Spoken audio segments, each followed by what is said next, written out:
हरि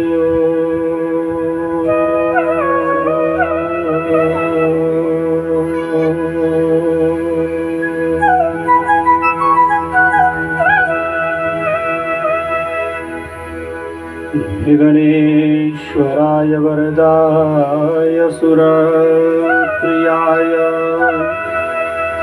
लंबोदराय सकलाय जगद्दिताय नागाननाय श्रुतियज्ञविभूषिताय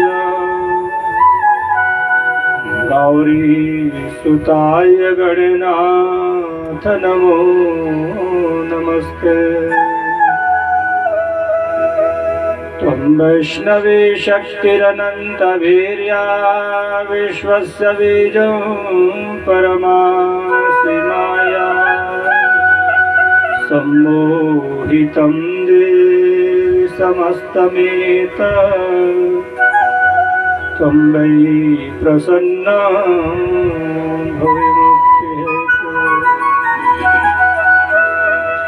कस्तूरितिलकं ललाटपटले वक्षस्थले कौस्तुभं नासाग्रे वरमुक्तिकं करतले वेणुकरे कङ्कणम् सर्वांगे हरिचंदनं सुललितं कंठे च मुक्तावली गोपस्त्री परिवेष्टितो विजयते गोपालचूडामणि। कृष्ण त्वदीय पदपंकज पंजरान्ते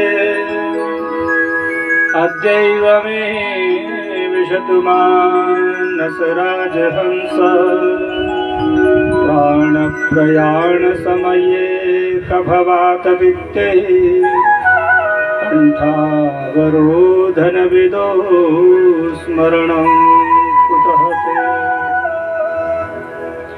यस्यां च विभाति भूधरसुता देवापगामस्तके भाले बालविदुर्गले च गरडं यस्सुरसि व्यालराम। सोऽयं भूतिविभूषण सुरवरः सर्वाधिपः सर्वदा सर्वः सर्वगतः शिवः शशिनिभः श्रीशंकरः पातु माम्। नमोऽस्त्वनन्ताय सहस्रमूर्तये सहस्रपादाक्षिशिरोर्बाहवे सहस्रनाम्ने पुरुषाय शाश्वते सहस्रकोटियुगधारिणे नमः। ध्येयं सदा परिभवग्नमभीष्टदोहम् तीर्थास्पदं शिवविरिञ्चिनुतं शरण्यम् मृत्यार्तिहं प्रणतपालभवाब्धिपूतं वन्दे महापुरुषते चरणारविन्दम्। गुरुर्ब्रह्मा गुरुर्विष्णु गुरुर्देवो महेश्वरः गुरुः साक्षात् परं ब्रह्म तस्मै श्री गुरवे नमः। ध्यानमूलं गुरोः मूर्ति पूजामूलं गुरोः पदं मंत्रमूलं गुरुः वाक्यं मोक्षमूलं गुरोः कृपा। ॐ शान्तिः शान्तिः सुशान्तिः। शान्तिर्भवतु। जय जय श्री राधा रमण, जय जय नवल किशोर, जय गोपी चित चोर प्रभु, जय जय माखन चोर। आइए बड़े भाव से बड़े प्रेम से तालियों की सेवा करते हुए मन को एकाग्र करते हैं राधा माधव के चरणों में, वाणी को पवित्र करते हुए। श्री राधे राधे गोविंद गोविंद राधे, श्री राधे राधे गोविंद गोविंद राधे, श्री राधे राधे गोविंद गोविंद राधे, श्री राधे राधे गोविंद गोविंद राधे, श्री राधे राधे गोविंद गोविंद राधे, श्री राधे राधे गोविंद गोविंद राधे गोपाल राधे, गोविंद राधे गोपाल राधे, गोविंद राधे गोपाल राधे, गोविंद राधे गोपाल राधे, श्री राधे राधे गोविंद गोविंद राधे, श्री राधे राधे गोविंद गोविंद राधे, श्री राधे राधे गोविंद गोविंद राधे, श्री राधे राधे गोविंद राधे राधे गोविंद गोविंद राधे, राधे राधे गोविंद गोविंद राधे, राधे राधे गोविंद गोविंद राधे,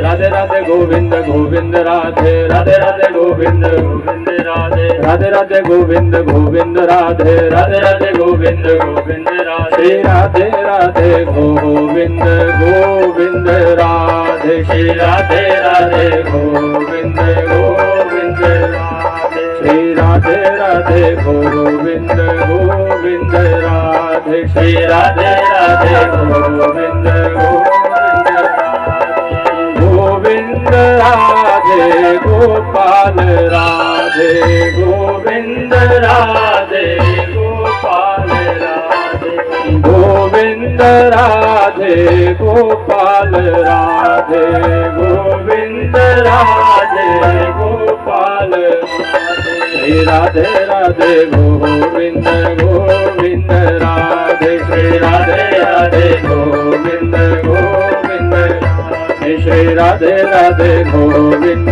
गोविंद राधे, श्री राधे राधे गोविंद गोविंद राधे, श्री राधे राधे गोविंद गोविंद राधे, श्री राधे राधे गोविंद गोविंद राधे, श्री राधे राधे गोविंद गोविंद राधे, श्री राधे राधे गोविंद गोविंद राधे, श्री राधे राधे गोविंद गोविंद राधे, श्री राधे राधे गोविंद राधे। जय जय श्री राधे श्याम। परम मंगलमय परात्पराकलेश्वर अगारण करुणा प्रणालय भक्तवान सकल्पतरु पीताम्बरधारी भगवान बालकृष्ण लाल की वांग्मय प्रतिमूर्ति श्रीमद् भागवत महापुराण। देवाधिदेव आशुतोष भगवान शंकर आदिशक्ति जगजननी प्रांबा माँ जगदम्बा आवाहित स्थापित पूज्य समस्त कोटि देवताओं के चरणों में कोटिशाह नमन। प्रातः स्मरणीय वंदनीय अर्चनीय श्री गुरु चरण कमल श्रीमद् भागवत ज्ञान अनुष्ठान के समस्त विद्वत समाज संगीतज्ञ मंडली, श्रीमद् भागवत ज्ञान अनुष्ठान के प्रधान यजमान, समस्त परिवार संबंधीगण, वात्सल्यमयी भक्तिमयी श्रद्धामयी स्नेहास्पद मातृशक्ति, प्यारे प्रभु प्रेमियों, श्रीमद् भागवत सप्ताह भक्ति ज्ञानज्ञ में आज ये द्वितीय दिवस की कथा आरंभ कर रहे हैं। आज की कथा हम आप सबके लिए मंगलमय हो, कल्याणकारक हो। राधा माधव की दिव्य अनुकंपा, कुलेष्ट देवी देवताओं के शुभाशीष से, पूर्व जन्मों के किए हुए शुभ कर्मों के प्रताप से इस पुण्यम पवित्र स्थली पर भगवान राधा माधव के चरणों में बैठ करके प्रभु की लीलाओं को श्रवण करने का हमें अवसर प्राप्त हो रहा है। जीवन में ऐसा सुयोग, जीवन में ऐसा अवसर बार बार प्राप्त होता रहे, ऐसी भगवान से कामना करनी चाहिए। जीवन का वही समय धन्य है, जीवन के वही क्षण बहुमूल्य हैं जो भगवत चिंतन में निकल जाया करते हैं। सांसारिक कार्यों को करते करते कभी भी समय नहीं मिलता है। हर इंसान, हर जीव इतना उलझन में पड़ा है कि उसके पास कभी भगवान के लिए समय नहीं होता है। प्रयास करें, जितना समय हम संसार के लिए देते हैं, सांसारिक कार्यों के लिए जितना हम समय निकालते हैं, उसका कुछ प्रतिशत भगवान के लिए भी जरूर निकाल देना चाहिए। और ध्यान देना, अंत में साथ जाने वाली यदि कोई वस्तु है तो मात्र ही भगवान का भजन साथ जाया करता है, बाकी सब धरा धराया रह जाता है। इसलिए जितना हम संसार के लिए जीते हैं, कुछ प्रतिशत उसका कुछ समय भगवान के लिए भी जरूर निकाल देना चाहिए, और यही सच्ची कमाई हुआ करती है। और धन्य है वो जीव, धन्य है वो पुण्यात्मा जो भागवत कथा में आकर के अपना समय निकालते हैं, भगवान का भजन करते हैं, भगवान का चिंतन करते हैं, और यही समय सबसे श्रेष्ठ और सबसे बहुमूल्य है। बोलिए सच्चिदानंद भगवान की। कल के प्रसंग में हम लोग कथा श्रवण कर रहे थे, महात्म्य हमने श्रवण किया भागवत जी का, और उसके बाद श्रीमद् भागवत का मंगलाचरण करके शौनकादि ऋषियों ने सूत जी से 6 प्रश्न किए थे। ध्यान देना, ये 6 प्रश्न बड़े काम के हैं, और मैं कल भी बताए थे 6 प्रश्न आपको, शायद आज को भूल गए होंगे, आज फिर बता देता हूं। और एक बात ध्यान रखना, अंतिम दिवस पुनः एक बार भागवत जी का पुनरावलोकन होता है, और अंतिम दिवस जो मुझे 6 प्रश्न बताएगा तो उसको मैं इनाम दूंगा। इसलिए 6 प्रश्न याद रखना, जो 6 प्रश्न याद रखेगा उसको मैं इनाम दूंगा। सच्चिदानंद भगवान की। शौनकादि ऋषि ने प्रश्न किए, महाराज सबसे पहला प्रश्न है, संसार का जो जीव है, संसार का जो मानव है, उसकी मुक्ति का सर्वोत्तम साधन क्या है? मानव का कल्याण कैसे हो सकता है? मानव की मुक्ति कैसे हो सकती है? पहला प्रश्न है। दूसरा प्रश्न, जब हम मंदिरों में जाते हैं तो बहुत से भगवान होते हैं, बहुत सी मूर्तियां लगी होती हैं। महाराज पहली बात ये कि हमारे पास समय कम होता है, भगवान के मंदिर जाने का समय नहीं है। अगर गलती से चले भी गए तो बहुत से भगवान बैठे हैं, किसकी पूजा करें? उधर ब्रजेश्वर जी का मंदिर, उधर भगवती माँ शिमलासन का मंदिर, दूसरी तरफ जाओ तो कोई दूसरा मंदिर, और जाओ कहीं और जाओ तो दूसरा मंदिर। आप ये बताएं, हम इधर जाएं कि उधर जाएं कि इधर कौन से देवता की पूजा करें? आप ये बताएं, इन देवताओं में सबसे श्रेष्ठ कौन सा देवता है? हम पूजा तो करें एक की और फल मिल जाए सबकी पूजा का। सच्चिदानंद भगवान की। तीसरा प्रश्न, भगवान का जन्म क्यों होता है? भगवान अजन्मा है, उसका कोई जन्म नहीं होता है, तो उसका जन्म क्यों होता है? राम बन जाए, कृष्ण बन जाए, मछली बन जाते हैं, शुकर बन जाते हैं, भगवान के अनेकों अवतार हो जाते हैं, अनेकों जन्म हो जाते हैं। आप ये बताइए भगवान का जन्म क्यों होता है? और चौथा प्रश्न, यदि हम कहें कि भगवान का जन्म नहीं, भगवान का अवतार होता है। तो आप ये बताइए, वैदिक परंपरा के अनुसार भगवान के कितने अवतार होते हैं? ये चौथा प्रश्न है। पांचवा प्रश्न, शास्त्रों का बखौड़ा बहुत है। शास्त्रों को पढ़ने का समय नहीं है, इन पुराणों को पढ़ने का समय नहीं है। वेद तो खैर समझ में आ ही नहीं सकता है।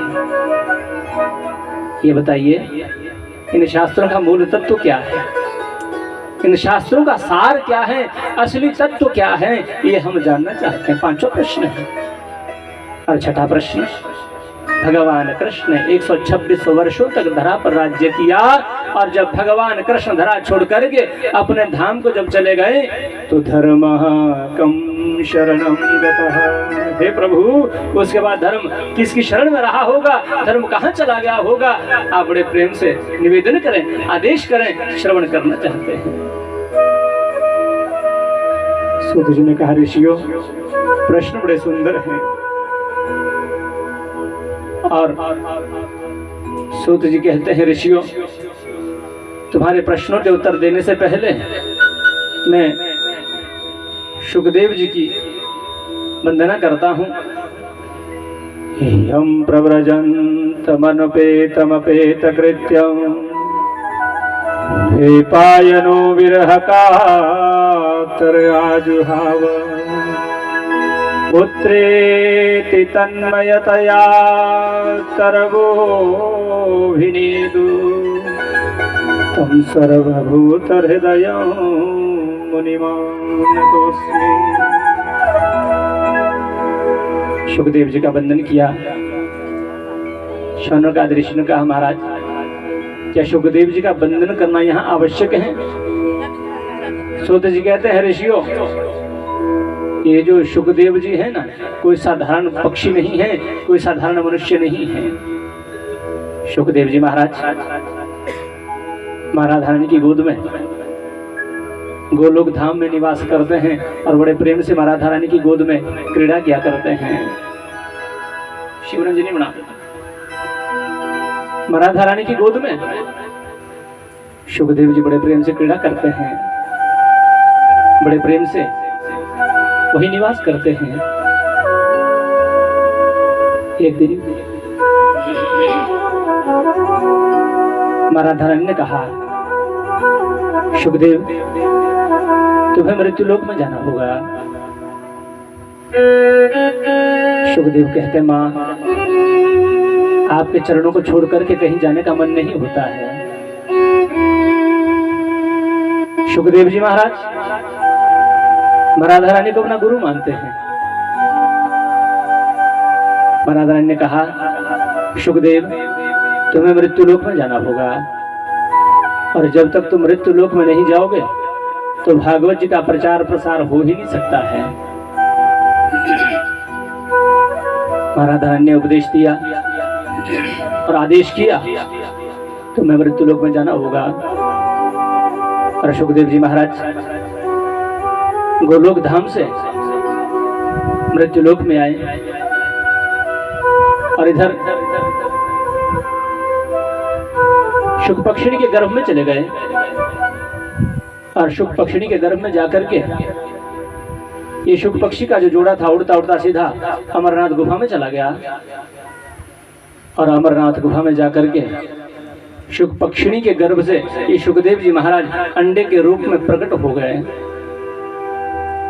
और जब पैदा हुए एकदम ठंडी ठंडी हवाएं चलनी शुरू हो गई, एकदम शीतलहर चलनी आरंभ हो गई। और ठंडी की वजह से शुक पक्षी का जो जोड़ा था, इन्होंने अंडे को यहीं अमर गुफा में छोड़ दिया और स्वयं को यहाँ से शुक पक्षी का जोड़ा भाग गया। और सुखदेव जी महाराज अंडे के रूप में पड़े हैं कहाँ? अमर गुफा में। और जब भगवान को कोई काम जल्दी करना होता है तो नारद जी के द्वारा करवाते हैं।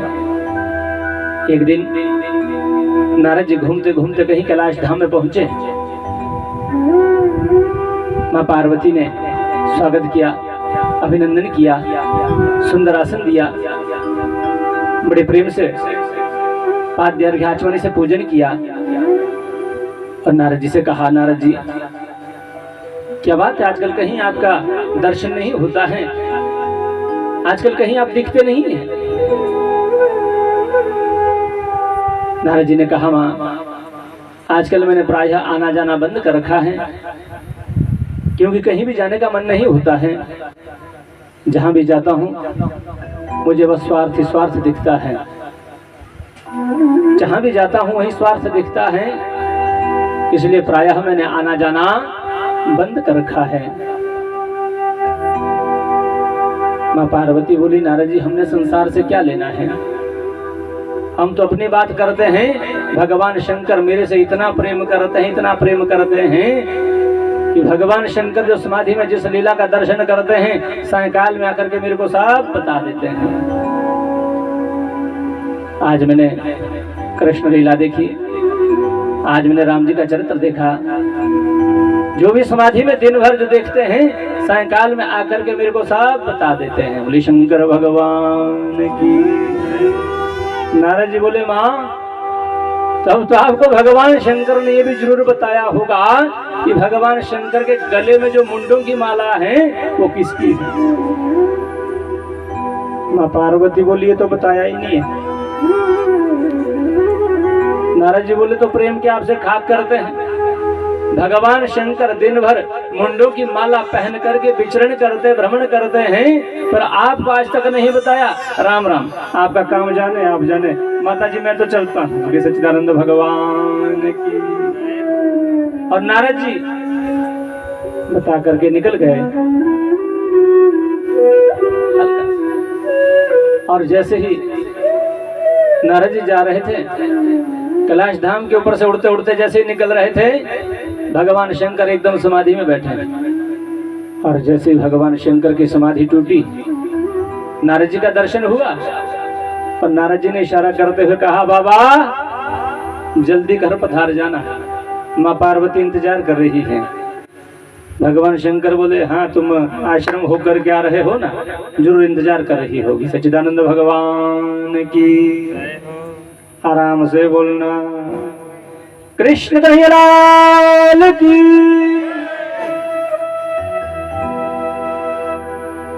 भगवान शंकर सायंकाल होने को आया और भगवान शंकर जैसे लौट करके आए, भगवान शंकर ने देखा मां पार्वती ने सुंदर सुंदर वस्त्राभूषण उतार दिए और काले कलूटे कपड़े पहन करके जाकर के एक कमरे में रूठ करके बैठ गई। और जैसे भगवान शंकर पहुंचे, भगवान शंकर ने देखा, देवी क्या बना रखा है, क्या स्वरूप बना रखा है। मां पार्वती बोली, बस बस रहने दो, जितने काले आप बाहर से हैं ना, इतने काले आप अंदर से भी हैं। भगवान शंकर बोले, देवी अंदर से काला तो वो होता है जो बात को छुपाता है। मां पार्वती बोली, तो क्या आपने बात नहीं छुपाई, आप 24 घंटे मुंड माल लेकर के विचरण करते हो, आज तक नहीं बताया ये मुंड किसके लगे। भगवान शंकर बोले, देवी तुमने पूछा नहीं था तो मैंने नहीं बताया है। और हे देवी, मैं तुमसे कितना प्रेम करता हूँ, इस बात का यदि कोई प्रमाण है, मेरे गले में लगे हुए मुंडों की माला है। हे देवी, है तो तुम भी नित्य सिद्धा, तुम्हारा भी कभी अंत नहीं होता है। और हे देवी, लीला की दृष्टि से जब भी तुमने देह का परित्याग किया, जब भी तुमने अपना शरीर छोड़ा, वही मुंड मैंने निकाल करके अपनी माला में पिरो दिया। देवी, किसी और के मुंड नहीं है, तुम्हारे ही तो मुंड है। अर्थात जितने मेरे गले में मुंड हैं, इतनी बार तुमने देह का परित्याग कर दिया है। इतना सुनना था माँ पार्वती को, तब तो और भी ज्यादा क्रोध आया। माँ पार्वती कहती, प्रभु ऐसी कौन सी दवाई खा रखी है कि आप तो मरते ही नहीं हैं, मेरे को बार बार मरना पड़ता है। भगवान शंकर बोले, देवी मैंने अमर कथा का रसपान कर रखा है, और जो एक बार रसपान कर लेता अमर कथा का, उसका जन्म और मरण खत्म हो जाता है। माँ पार्वती ने क्रोध का परित्याग किया और भगवती माँ पार्वती ने भगवान शंकर के चरणों में प्रणाम करते हुए कहा, बाबा हे भोलेनाथ, मुझे भी अमर कथा का रसपान करना है, मुझे भी अमर कथा का रसपान करवाइए, मैं भी अमर कथा का रसपान करना चाहती हूँ। और भगवान शंकर माँ पार्वती को लेकर के सीधे अमर गुफा में चले गए। सच्चिदानंद भगवान की। और भगवान शंकर बटबहार वृक्ष के नीचे एकदम समाधिस्थ होकर के चरणों में भगवती माँ पार्वती बैठ गई। भगवान शंकर ने कहा, देवी जब मैं कथा करता हूँ तो एकदम आंखें बंद करके कथा करता हूँ, मुझे कैसे पता चलेगा कि तुम कथा सुन रही हो या सो रही हो? तो जैसे हम लोग बीच में जयकारा लगाते हैं ना, उसे पता लगता कितने सुन रहे और कितने सो गए। और ध्यान देना, अपने आस पड़ोस का भी ध्यान रखें। किसी के पड़ोसी को नींद आ गई हो तो थोड़ा जयकारा उसके कान की तरफ लगा देना। सच्चिदानंद भगवान की। इतना जोर से तो मत लगाना, तब तो उठा हुआ भी सो जाएगा। कृष्ण कन्हैया लाल की। भगवान शंकर बोले, देवी कथा श्रवण करने के कुछ नियम होते हैं। पहली बात ये कि कथा में कभी सोना नहीं चाहिए। दूसरी बात, कथा में एकाग्र होकर के बैठना चाहिए। और तीसरी बात, व्यासपीठ के पीछे कभी कथा श्रवण नहीं करनी चाहिए, दोष लगता है, ब्रह्म विद्या की चोरी का शाप लगता है। भगवान शंकर कहते हैं, देवी एकदम आंखें बंद करके कथा करता हूं, कैसे पता चलेगा तुम सुन रही हो या सो गई हो? तो जैसे हम लोग जयकारे से पता लगाते हैं कि बहुत सुन रहे हैं, उसी प्रकार से माँ पार्वती ओम ओम ऐसे बीच बीच में स्वर देती।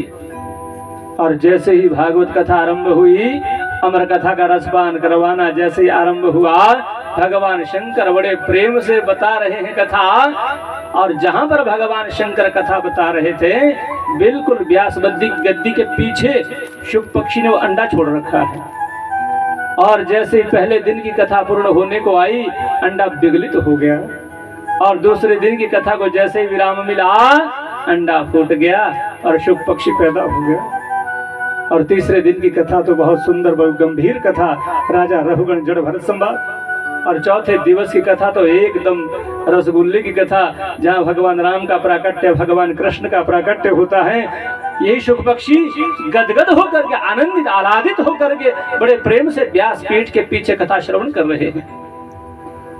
पांचवें दिन की कथा पूर्ण होने को आई और भगवान शंकर ने मां पार्वती से कहा, देवी भगवान कृष्ण प्रभास क्षेत्र में बैठे हैं और भगवान कृष्ण के चरणों में उद्धव विराजमान है।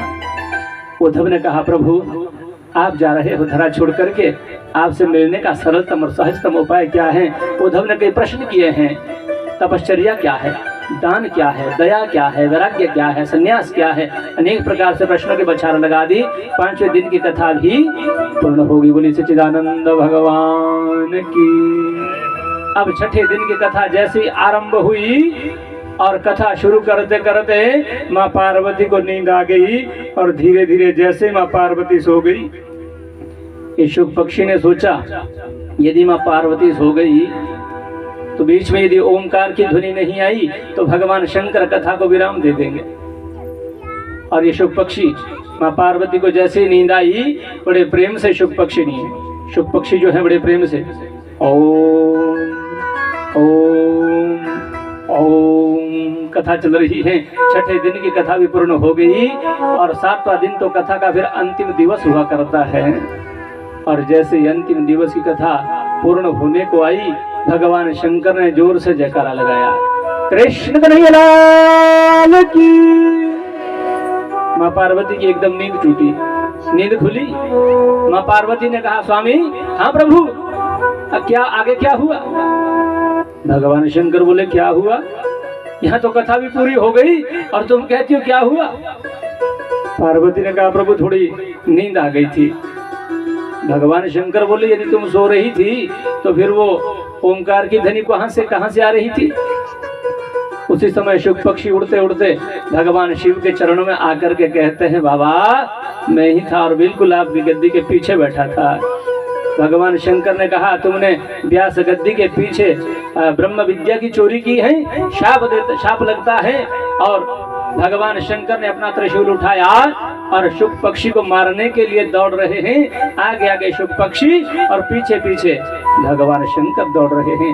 लीला की दृष्टि से जिसने अमर कथा का रसपान कर लिया उसको मारना बहुत कठिन विषय है, पर लीला की दृष्टि से भगवान शंकर दौड़ रहे हैं। और यही शुक पक्षी उड़ता उड़ता बद्रीनारायण धाम में पहुंचा। और बद्रीनारायण धाम में वेद व्यास जी बैठे हैं और वेद व्यास जी की पत्नी है श्रीमती वीटिका देवी। और जैसे ही वेद व्यास से कहा, स्वामी आयु बहुत हो गई है, अभी तक मेरे कोई संतान पैदा नहीं हुई है, मैं किसी पुत्र को पैदा करना चाहती हूँ, मैं किसी संतान को जन्म देना चाहती हूँ।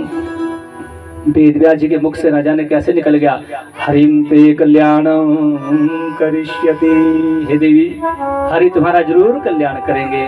इतना कहना ही था। और वीटिका देवी को जैसे उबासी आई, जैसे जमाई लेने के लिए जैसे मुंह खोला, ये शुक पक्षी उड़ता उड़ता मुंह के द्वारा सीधा गर्भ में प्रवेश कर गया। कृष्ण कन्हैया लाल की।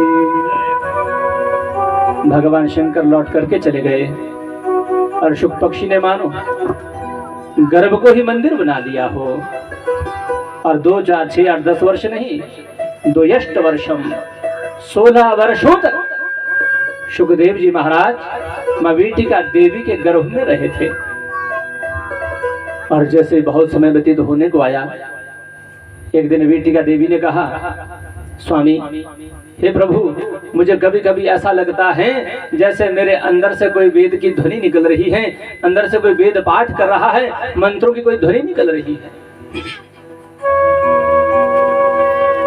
वेदव्यास जी कहते हैं, हे देवी, तुम्हारे गर्भ में जो बालक है कोई साधारण बालक नहीं है, कोई बहुत बड़ा मनस्वी है, कोई बहुत बड़ा कोई त्यागी पुरुष बैठा है।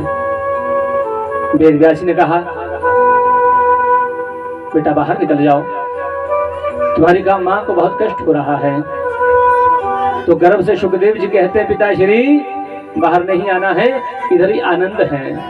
और हाँ, यदि मैं बाहर आ गया तो मुझे माया पकड़ लेगी। वेदव्यास जी कहते हैं, वचन देता हूं तुझे माया नहीं पकड़ेगी। तो सुखदेव जी गर्भ से कहते हैं, बाबा जिसको स्वयं माया ने पकड़ रखा हो वो दूसरे को क्या छुड़ा सकता है। जिसके हाथ में स्वयं हथकड़ियां लगी हों वो दूसरे की खोल नहीं सकता है।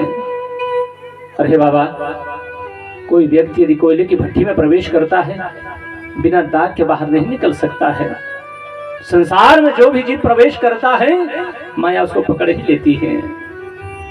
इसलिए काम हो सकता है भगवान स्वयं आकर के मुझे वचन दे कि मुझे माया नहीं पकड़ेगी तो ही बाहर आना है, नहीं तो इधर ही आनंद है। भगवान नारायण का आवाहन किया और भगवान नारायण ने आकर के सुखदेव से कहा, बाहर निकल जाओ, तुझे माया बिल्कुल नहीं पकड़ेगी। और जैसे ही सुखदेव जी गर्भ से बाहर निकले, 16 वर्ष पूर्ण होने पर जैसे ही सुखदेव जी जैसे संसार में आए, एकदम अपना कमंडल उठाया सीधे वन की ओर जा रहे हैं। जिनका अभी उपनयन संस्कार भी नहीं हुआ, जिनका कोई जातकर्म संस्कार भी नहीं हुआ, सुखदेव जी महाराज सीधे वन की ओर जा रहे हैं। और पीछे पीछे पिता वेदव्यास। पुत्रेति तन्मयतया तरवो विनेदु तं सर्वभूत हृदयं मुनिमानतोस्मि। रुक जा बेटा, रुक जा बेटा। पीछे पीछे वेदव्यास जी जा रहे हैं तन्मय होकर के पुत्र के प्रति। उस समय इन वृक्षों ने, इन वनस्पतियों ने झुक करके उत्तर दिया था, महाराज ये किसी का पुत्र नहीं है, किसी का पिता नहीं है, बेतराग है, मनस्वी है। और सुखदेव जी महाराज सीधे वन में चले गए। बोले सच्चिदानंद भगवान की जय, सुखदेव जी महाराज की जय। और जैसे सुखदेव जी वन में गए, वेदव्यास जी महाराज लौट करके आ गए। और सुखदेव जी ने बहुत समय तक वन में भजन किया। इसलिए सूत जी कहते हैं, ऋषियों ये सुखदेव कोई साधारण पक्षी नहीं है, कोई साधारण मनुष्य नहीं है। यहाँ पर सुखदेव जी का वंदन किया। और सूत जी कहते हैं, ऋषियों अब मैं तुम्हारे 6 प्रश्नों के उत्तर दे रहा हूं। और उन 6 प्रश्नों में सबसे पहला प्रश्न है, प्रेम से बोलो जय श्री कृष्ण। सबसे पहला प्रश्न था, चलो कोई नहीं, याद रखना मेरा काम आपका काम नहीं है। 6 प्रश्न भी किए थे ना, उनमें सबसे पहला प्रश्न है मानव की मुक्ति का सर्वोत्तम साधन क्या है, मानव की मुक्ति कैसे हो सकती है। तो श्रीमद् भागवत में लिखा है सवै पुंसां परो धर्मो यतो भक्तिरधोक्षजै अहेतुक्य प्रतिहता ययात्मा संप्रसीदति। मानव की मुक्ति का यदि कोई सर्वोत्तम साधन है तो वो है मात्र भक्ति। काम करते चलो, नाम जपते चलो तो जीवन सुधर जाया करता है। भले ही काम संसार के लिए करना होगा पर हमेशा ध्यान उस ईश्वर के पास रखना होगा। ये सर्वोत्तम भक्ति है और यह मुक्ति का सर्वोत्तम साधन भी है। जिस प्रकार से नई नई बहू ब्याह करके जैसे ससुराल में जाती हैं, काम ससुराल का करती हैं और ध्यान मायके का रखती हैं, उसी प्रकार से संसार के लिए जीना होगा, काम संसार के लिए करना होगा पर ध्यान ईश्वर के पास रखना होगा, जिससे हम बिछुड़ करके आए हैं और एक दिन लौट करके वही वापस जाना होगा। सच्चिदानंद भगवान की। मात्र भक्ति मुक्ति का सर्वोत्तम साधन है, मात्र भक्ति। पर भक्ति कैसी करें, ध्यान देना। भक्ति 2 प्रकार की होती है, एक होती है मल भक्ति और दूसरी होती है अमल भक्ति। भक्ति तो करें पर उसके बदले कुछ भगवान से मांगे नहीं।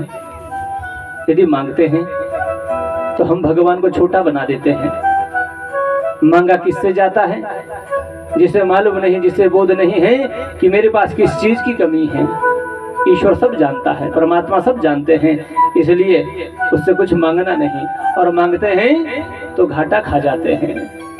भक्ति तो करें पर उसके बदले कुछ भगवान से मांगे नहीं।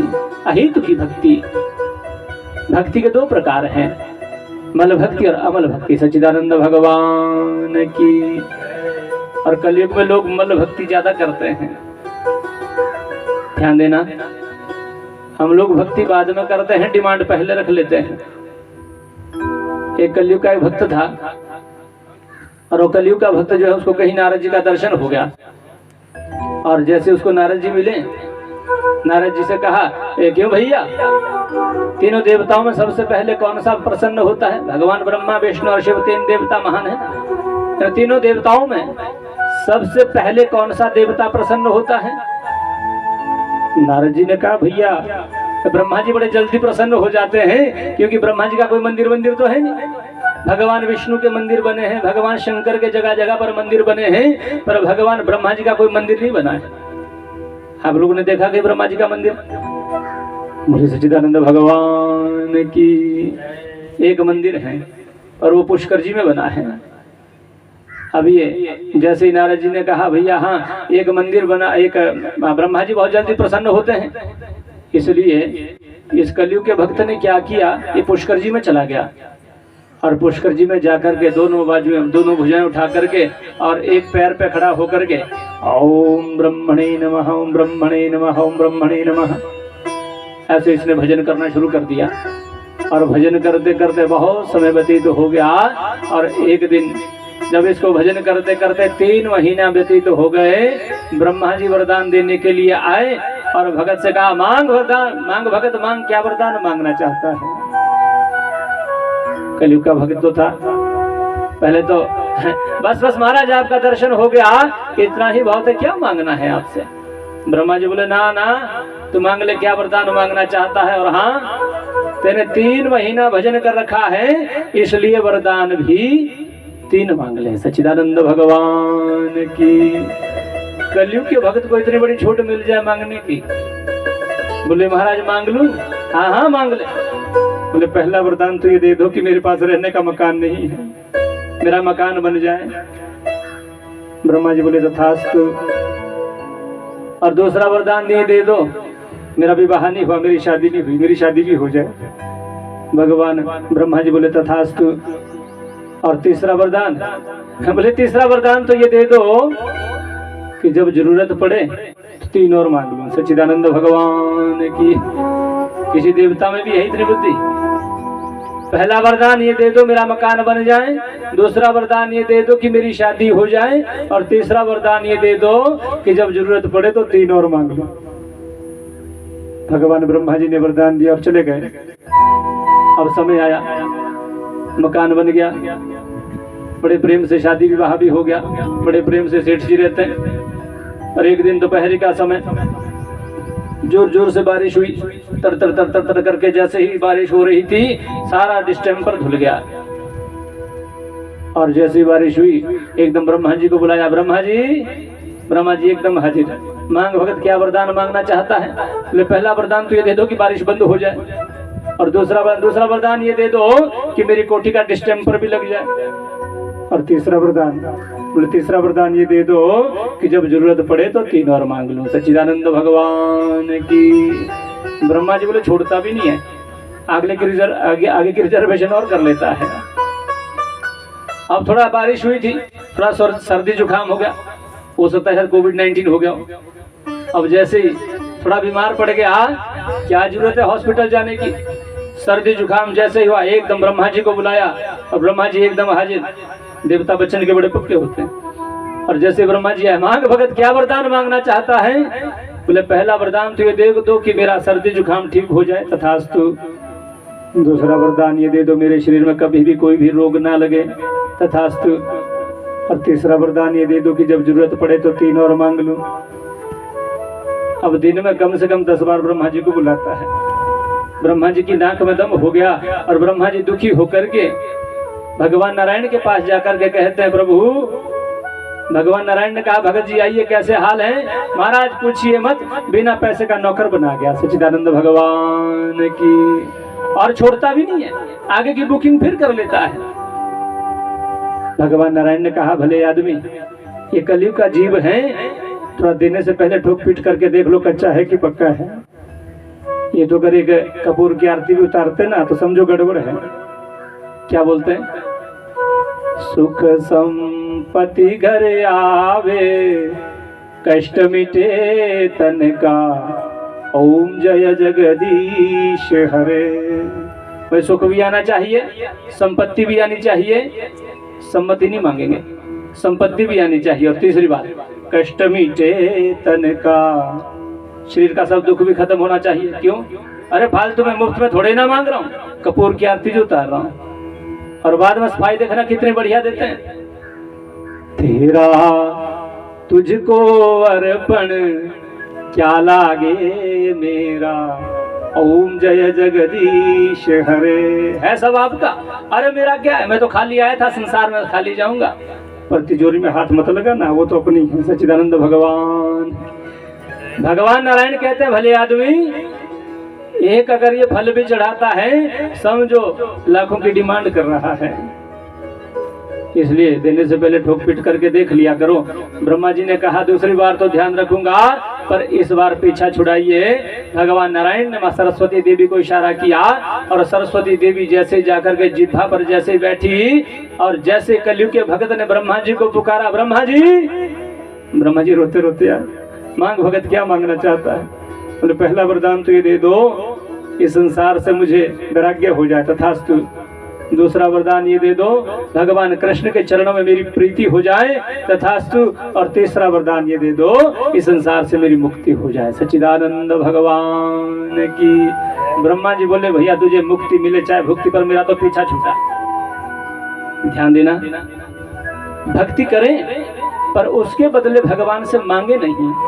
यदि मांगते हैं तो हम भगवान को छोटा बना देते हैं। मांगा किससे जाता है जिसे मालूम नहीं है कि हमारे पास किस चीज की कमी है, इधर ही बैठा है, तो उसको कोई बताने की आवश्यकता नहीं है। और भगवान तो कहते हैं कोई मेरी भक्ति करता है और उसके बदले यदि कुछ मांग लेता है, दे देता हूँ। योग चाहे तो योग ते टारूं, भोग चाहे तो भोग ते टारूं। कोई मुझसे योग मांगता है, योग दे देता हूँ। कोई मुझसे भोग मांगता है, भोग दे देता हूँ। भगवान कहते हैं भैया मैं भी कर्जे से निवृत्त हो जाता हूँ। और जो भगवान कहते हैं जो मुझसे कुछ नहीं मांगता है उसको तो मैं स्वयं को ही दे देता हूँ। भगवान अहेतु की भक्ति करें, भक्ति के बदले कुछ भगवान से मांगे नहीं। और ये जो अमल भक्ति करते हैं भगवान से भक्ति के बदले कुछ मांगते नहीं हैं, भगवान कहते हैं उसको तो मैं स्वयं को ही दे देता हूँ। सच्चिदानंद भगवान की। पहले प्रश्न का उत्तर है मानव की मुक्ति का साधन क्या है, तो है मात्र भक्ति। भक्ति करें पर उसके बदले कुछ भगवान से मांगे नहीं। और दूसरा प्रश्न, हम किसकी पूजा करें किसकी पूजा ना करें, ऐसा कौन सा देव है हम पूजा तो करें एक की और फल मिल जाए सबकी पूजा का। एक साधे सब सधे, सब साधे सब जाए। हमेशा इष्ट एक को बना करके रखो। यदि सबको इष्ट बनाते फिरोगे तो धोखा खा जाओगे। हमेशा ही एक पर आस्था एक पर निष्ठा बना करके रखो। किसी को भगवान कृष्ण अच्छे लगते हैं तो भगवान कृष्ण को ही सर्वोपरि मानना चाहिए। उन्हीं भगवान कृष्ण की पूजा करने से सब देवताओं की पूजा का फल स्वतः प्राप्त हो जाया करता है। पर ध्यान रखें हमेशा इष्ट एक को बनाए, निंदा कभी किसी की मत करना। हम कृष्ण को अपना इष्ट बना मानते हैं, आराध्य देव मानते हैं और भगवान राम की निंदा करते हैं तो निंदा किसकी है? राम की नहीं, कृष्ण की निंदा है। हम भगवान शंकर को अपना आराध्य देव मानते हैं और भगवान विष्णु का हम लोग निंदा करते हैं तो भगवान विष्णु की निंदा नहीं, भगवान शंकर की ही निंदा है। हमेशा आस्था निष्ठा एक पर बना करके रखो। देवताओं में कभी भिन्नता नहीं होती है, सब देवता एक ही हुए होते हैं पर मात्र सिर्फ विभाग अलग अलग दे रखे हैं। कृष्ण कन्हैया लाल की। अनन्याश्चिन्तयन्तो मां ये जनाः पर्युपासते तेषां नित्याभियुक्तानां योगक्षेमं वहाम्यहम्। भगवान कृष्ण गीता में कहते हैं अनन्यता से जो मेरा प्रेम करता है, मेरा भक्ति करता है, मेरा चिंतन करता है, उसके योग और क्षेम मैं स्वयं ग्रहण करता हूँ। सच्चिदानंद भगवान की। हमेशा निष्ठा एक पर बना करके रखो, आस्था एक पर बना करके रखो। सबको अपना देवता बनाते फिरोगे, इष्ट बनाते फिरोगे, धोखा खा जाओगे। आगे गजराज का प्रसंग आता है, वहां ये बात और भी ज्यादा स्पष्ट हो जाया करती है। हमेशा निष्ठा एक पर बना करके रखो, निंदा कभी किसी की मत करो। भगवान शंकर को अपना आराध्य देव मानते हो तो कभी भगवान कृष्ण के मंदिर चले जाओ तो उनसे यही मांगना, हे प्रभु भगवान शंकर के चरणों में हमारा प्रेम और भी ज्यादा प्रगाढ़ हो जाए। तुलसी बाबा ने रामचरितमानस की रचना की और तुलसी बाबा ने जो रामचरितमानस की रचना की है उसका जो मंगलाचरण है बड़ा अद्भुत है। सच्चिदानंद भगवान की जय। उस मंगलाचरण में किसी को छोड़ा नहीं है। देवताओं की उपासना, गंधर्वों की, किन्नर की, यक्ष की, ऋषियों की, देवताओं की, सब की उपासना की है। गुरु वंदना से लेकर जो है सब देवताओं की उपासना की है तुलसी बाबा ने उत्तर रामचरितमानस के आरंभ में। और जैसे ही तुलसी बाबा ने उत्तर रामचरितमानस जैसे ही पूर्ण हो गया, अंत में सब देवता वरदान देने के लिए आए। तुलसी बाबा ने कहा भैया मैंने तो तुम सबको बुलाया नहीं है, आप सब देवता काहे को आ गए? सब देवता ने कहा नहीं नहीं, हम आपको वरदान देना चाहते हैं, एक बार मांग करके तो देखो। ध्यान देना, तुलसी बाबा हमेशा राम और जानकी के चरणों के दास हैं। मांगत तुलसीदास कर जोरे, बसहु राम सिय मानस मोरे। हे देवताओं, यदि देना चाहते हो इतना वरदान दीजिए कि मेरा मन हमेशा भगवान राम और मां जानकी के चरणों में लगा हुआ रहे। सच्चिदानंद भगवान की जय। इसलिए हमेशा आस्था, हमेशा निष्ठा एक पर बना करके रखो। कभी निंदा कभी किसी की मत करो। एक की पूजा करने से सब की पूजा का फल स्वतः प्राप्त हो जाया करता है।